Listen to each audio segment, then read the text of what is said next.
Welcome to Jyotiba TV news. ముందుగా headlines. మాజీ ప్రధాని భారతరత్న పివి నరసింహారావు 104వ జయంతి. పివి జ్ఞానభూమిలో నివాళులర్పించిన మంత్రి పొన్నం ప్రభాకర్.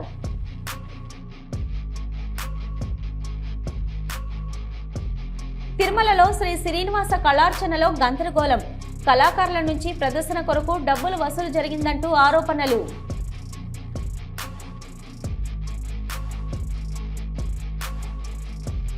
గాంధీ భవన్ కు చేరుకున్నారు క్రమశిక్షణ committee chairman Mallu Ravi.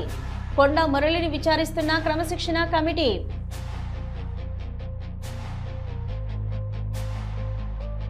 Annapurna canteen పేరు మార్పు వద్దు. బీఆర్ఎస్ నాయకుల ఆందోళన.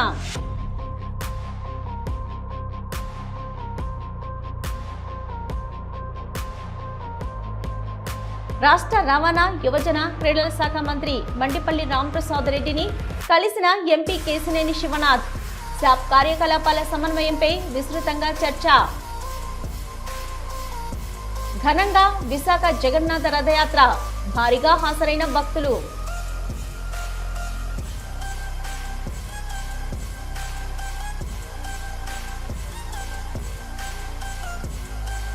మెదక్ జిల్లా నర్సాపూర్ మున్సిపాలిటీ 5వ వార్డు ఆకస్మిక తనిఖీ చేసిన కలెక్టర్ రాహుల్ రాజ్.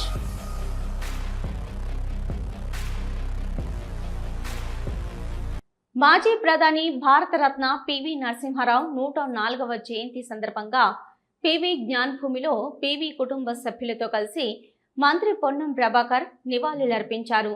తర్వాత ఉచిత ఐ స్క్రీనింగ్ క్యాంపును ప్రారంభించారు. మంత్రి పొన్నం ప్రభాకర్ మాట్లాడుతూ మాజీ భారత ప్రధాని పివి నరసింహారావు 104వ జయంతి సందర్భంగా వారికి ఘన నివాళులర్పిస్తున్న వారు దేశానికి అనేక సంస్కరణలు చేశారు. మానవ వనరులకు సంబంధించిన విద్యా వ్యవస్థలో అనేక సంస్కరణలు తెచ్చారు. నవోదయాలు, గురుకులాలు తెచ్చారు. విద్యా వ్యవస్థలో సమూల మార్పులు తెచ్చారని అన్నారు. దేశం తన కాళ్ల మీద తాను నిలబడేలా ఆర్థిక సంస్కరణలు తెచ్చారు. ఉమ్మడి కరీంనగర్ జిల్లా వంగరలో జన్మించారు. వంగరలో స్మృతి వనం పూర్తి చేసే కార్యాచరణ తీసుకున్నారు. వచ్చే జయంతి వరకు మెమోరియల్ సెంటర్, మ్యూజియంతో పాటు అన్ని బాగుండేలా ఏర్పాటు చేస్తాం. మా గురువు చొక్కరావుకి అత్యంత సన్నిహితంగా ఉండేవారు. యువతకు పివి నరసింహారావు జయంతి స్ఫూర్తి. కింది స్థాయి నుంచి ప్రధాని వరకు ఒదిగిన వ్యక్తి పివి నరసింహారావు. ఆయన ఆర్థిక సంస్కరణలు, విద్యా వ్యవస్థలో చేసిన మార్పులు ఆదర్శనమని కొనియాడారు. తిరుమలలో నిర్వహించే శ్రీ శ్రీనివాస కళ్యార్చనలో గందరగోళ వాతావరణం నెలకొంది. తెలుగు రాష్ట్రాల నుంచి వచ్చిన 2000 మంది కళాకారులు తమ నుంచి ఓ వ్యక్తి 2000 రూపాయలు వసూలు చేశారంటూ చెప్తున్నారు. అయితే నృత్య ప్రదర్శనకు అనుమతి లేకపోవడంతో ఆందోళన చెందారు కళాకారులు. ఆస్థాన మండపం వద్ద బారులు తీరిన కళాకారులు, తల్లిదండ్రులు నృత్య ప్రదర్శనకు అనుమతి ఇవ్వాలని కోరుతున్నారు.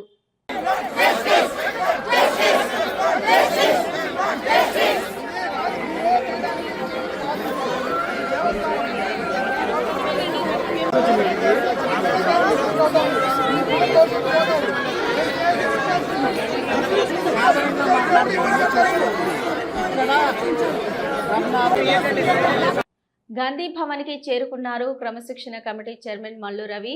కొండ మురళి, కడియం శ్రీహరి మరియు పార్టీకి చెందిన వారిపై తీవ్ర విమర్శలు చేయడంతో వివాదం రాజుకుంది. దీంతో క్రమశిక్షణ కమిటీ సమావేశం ఏర్పాటు చేసి కొండ మురళిని పిలవడంతో కొండ మురళి తన వర్గీయులతో గాంధీ భవన్ చేరుకున్నారు. తన అనుభవంలో ఉన్న భూమిలో కాసిన మామిడికాయలను అమ్ముకునేందుకు తీసుకెళ్తుండగా అటవీ శాఖ అధికారులు అడ్డుకోవడంతో తవనంపల్లి మండలం జి గొల్లపల్లి రైతులు అటవీ శాఖ అధికారులపై తిరగబడ్డారు. దీంతో పరిస్థితి ఉద్రిక్తంగా మారింది. ఈ సందర్భంగా రైతులు సోమశేఖరు, రామయ్య, సిద్దప్ప, శ్రీనివాసులు గౌడ్, భాస్కరయ్య, నాగరాజు, నీరజాక్షలు, మొగులప్ప, వెంకటరామయ్య, చెంగల్రాయలతో పాటు 50 మంది రైతులు తమ ఆవేదనను మీడియా ఎదుట వెళ్లగక్కారు.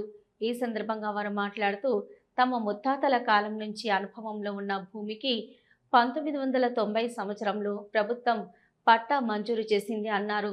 అప్పటి నుంచి తాము మామిడి చెట్లు నాటుకొని మామిడి పంటని నమ్ముకొని బతుకుతున్నామని తెలిపారు. అయితే మామిడికాయలు కోసి అమ్ముకునేందుకు తరలిస్తుండగా అటవీ శాఖ అధికారులు అడ్డుకోవడం, ఎంత మాత్రం న్యాయమన్నారు. ఈ సంఘటనలో ఫారెస్ట్ అధికారులు జయశంకర్, సుదర్శన్ కుమార్, జబి అల్లా, నరేష్ తమను ఇబ్బందులకు గురి చేస్తున్నారని ఆవేదన చెందారు. మామిడి కాయలను తీసుకెళ్లరాదని అధికారులు అడ్డుకోవడంతో రేపు జిల్లా కలెక్టర్ వద్దకు వెళ్లనున్నారు. ఈ విషయంపై వెంటనే ఉన్నతాధికారులు స్పందించాలని, లేని పక్షంలో ఆందోళనకు దిగుతామని హెచ్చరించారు. కోర్టు నుంచి స్టే ఆర్డర్ తెచ్చుకున్నాము. 4 రోజులుగా కాయ కోస్తున్నాము. అప్పుడంతా నిలపలేదు, ఇప్పుడు మాత్రం వచ్చి నిలిపినారు. దీన్ని జయశేఖర సారు ధిక్కరిస్తున్నారు. ఫారెస్ట్ ఆఫీసరు జయశేఖర్ సారు ఇది పని చేయదు అనేసి అంటున్నారు. హైకోర్టు ఆర్డర్ పని చేయదు అనేసి అంటున్నారు. అన్నపూర్ణ క్యాంటీన్ బదులు ఇందిరా క్యాంటీన్లుగా పేరు మార్చడాన్ని నిరసిస్తూ బీఆర్ఎస్ ఆందోళన కార్యక్రమం చేపట్టింది. ఇక లిబర్టీలోని జీహెచ్ఎంసీ ప్రధాన కార్యాలయం ముందు భారస కార్పొరేటర్లు, నాయకులు, కార్యకర్తలు ఆందోళన చేపట్టారు.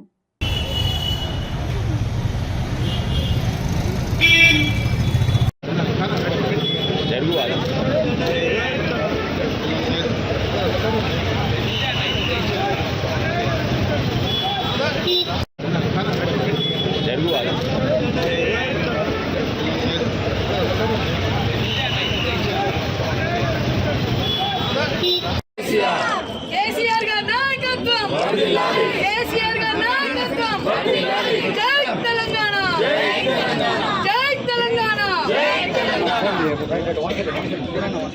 పేరు మార్చడం కాదురా, పేరు మార్చడం కాదురా. రాష్ట్ర రవాణా, యువజన, క్రీడా శాఖల మంత్రి మండిపల్లి రాంప్రసాద్ రెడ్డిని విజయవాడలోని క్యాంప్ కార్యాలయంలో విజయవాడ ఎంపీ కేసినేని శివనాథ్ చిన్ని మర్యాదపూర్వకంగా కలిశారు. ఈ సందర్భంగా రాష్ట్రంలో క్రీడా మౌలిక వసతుల అభివృద్ధి, యువతకు మెరుగైన క్రీడా అవకాశాల కల్పనపై అభిప్రాయాలు వ్యక్తం చేశారు. ఆంధ్రప్రదేశ్ క్రికెట్ అసోసియేషన్, ఏసీఏ మరియు ఆంధ్రప్రదేశ్ క్రీడా ప్రాధికార సంస్థ శాప్ కార్యకలాపాల సమన్వయంపై విస్తృతంగా చర్చ జరిపారు. రాష్ట్రంలో ప్రతిభావంతులైన క్రీడాకారులకు ప్రోత్సాహం కల్పించేందుకు గల అవకాశాలపై ఇద్దరు నేతలు సమాలోచించారు.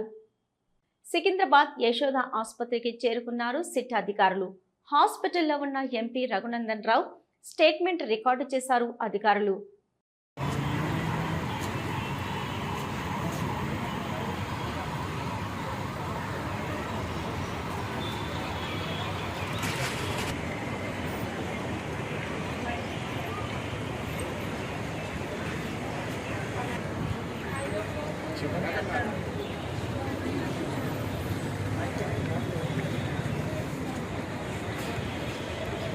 ఎంత సార్?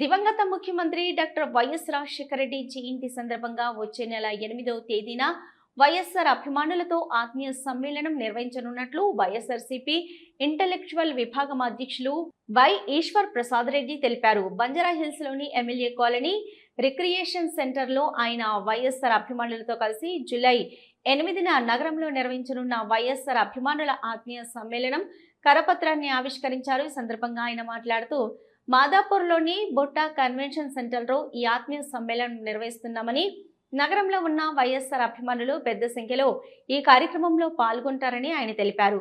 వైఎస్ఆర్ ఒక యుగ పురుషుడని, ప్రతి పేద గుండె తడిని చూశారు కాబట్టే మహానేత అయ్యాడని అన్నారు. ఈ కార్యక్రమంలో నేతలు ఏపీ రెడ్డి, వైఎస్ఆర్సీపీ ఇంటెలెక్చువల్ విభాగం ప్రధాన కార్యదర్శి Chokkam Sanjeevaiah, P S Krishnamohan Reddy, doctor B M K Reddy, V Surendra Reddy, B Madhusudan Reddy తదితరులు పాల్గొన్నారు.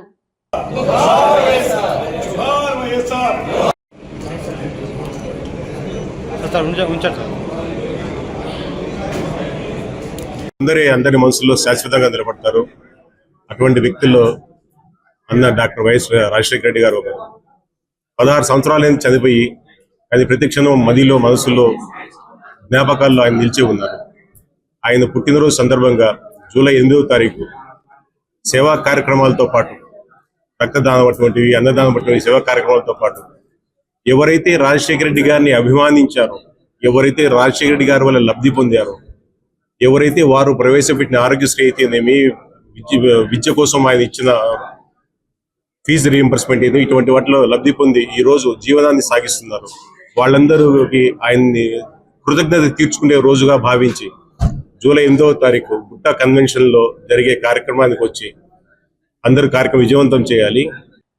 విశాఖ కొత్త రోడ్డు వద్ద జగన్నాథ రథయాత్రను ఘనంగా నిర్వహించారు.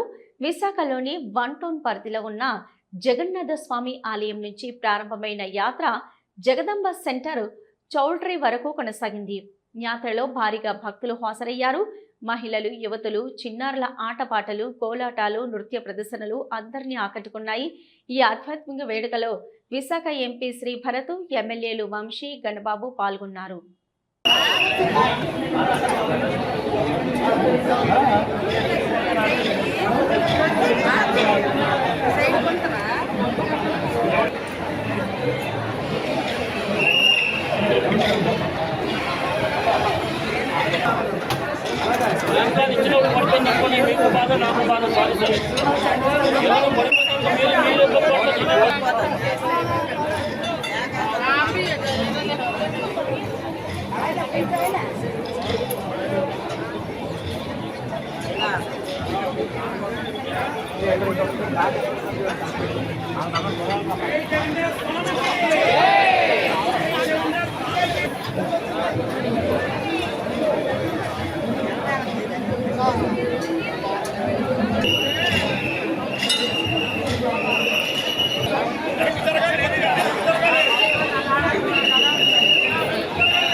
మెదక్ జిల్లా నర్సాపూర్ మున్సిపాలిటీ 5వ వార్డు ఆకస్మిక తనిఖీ చేసిన కలెక్టర్ రాహుల్ శర్మ.